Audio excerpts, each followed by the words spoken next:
का हर क्षण निर्णय का क्षण होता है। प्रत्येक पद पर दूसरे पद के विषय में कोई निर्णय करना ही पड़ता है और निर्णय अपना प्रभाव छोड़ जाता है। आज किए गए निर्णय भविष्य में सुख अथवा दुख निर्मित करते हैं, ना केवल अपने लिए, अपने परिवार के लिए भी, आने वाली पीढ़ियों के लिए भी। जब कोई दुविधा सामने आती है तो मन व्याकुल हो जाता है, अनिश्चय से भर जाता है। निर्णय का वो क्षण युद्ध बन जाता है और मन बन जाता है युद्ध भूमि।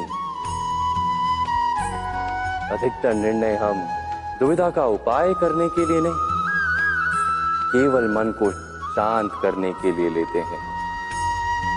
पर क्या कोई दौड़ते हुए भोजन कर सकता है? नहीं। तो क्या युद्ध से जूझता हुआ मन कोई योग्य निर्णय ले पाएगा? वास्तव में शांत मन से जब कोई निर्णय करता है तो अपने लिए सुखद भविष्य बनाता है, किंतु अपने मन को शांत करने के लिए जब कोई निर्णय करता है तो वो व्यक्ति भविष्य में अपने लिए कांटों भरा वृक्ष लगाता है। स्वयं विचार कीजिएगा।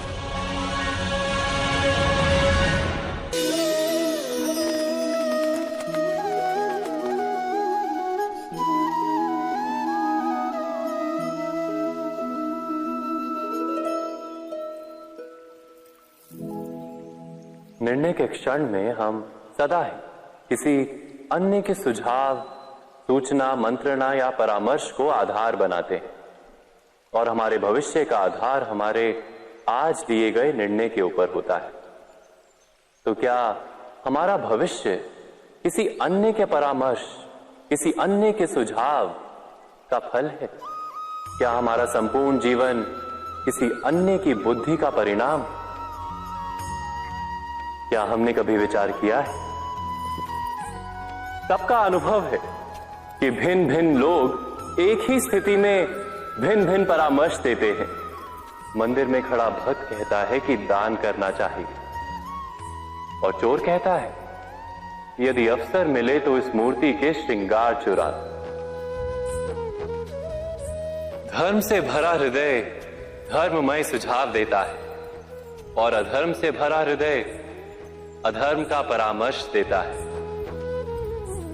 धर्ममय सुझाव का स्वीकार ही मनुष्य को सुख की ओर ले जाता है, किंतु ऐसे परामर्श का स्वीकार करना तभी संभव होता है जब हृदय में धर्म हो।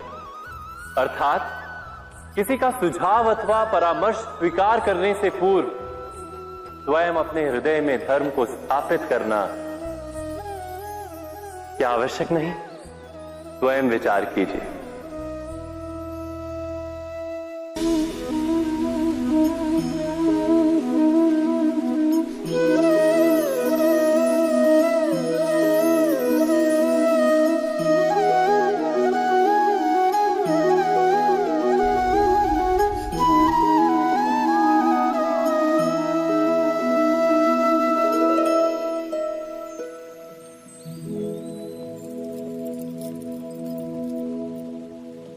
भविष्य के आधार पर सब आज का निर्णय लेना चाहते हैं। भविष्य में सुख मिले, भविष्य सुरक्षित हो, ऐसे निर्णय आज लेने का प्रयत्न रहता है सबका। आप अपने जीवन को देखिए, क्या आपके अधिकतर निर्णय के पीछे भविष्य का विचार नहीं होता? और हो भी क्यों ना। अपने जीवन को सरल और सुखमय बनाने का प्रयत्न करने का अधिकार सबका है।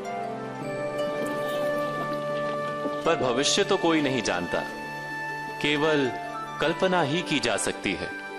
तो जीवन के सारे महत्वपूर्ण निर्णय कल्पनाओं के आधार पर ही करते हैं हम। क्या निर्णय करने का कोई तीसरा मार्ग हो सकता है? विचार कीजिए। सारे सुखों का आधार धर्म है और वो धर्म मनुष्य के हृदय में बसता है। तो प्रत्येक निर्णय से पूर्व स्वयं अपने हृदय से ये प्रश्न अवश्य पूछ लेना कि ये निर्णय स्वार्थ से जन्मा है या धर्म से। क्या इतना पर्याप्त नहीं? भविष्य के बदले धर्म का विचार करने से क्या भविष्य अधिक सुखपूर्ण नहीं होगा? स्वयं विचार कीजिए।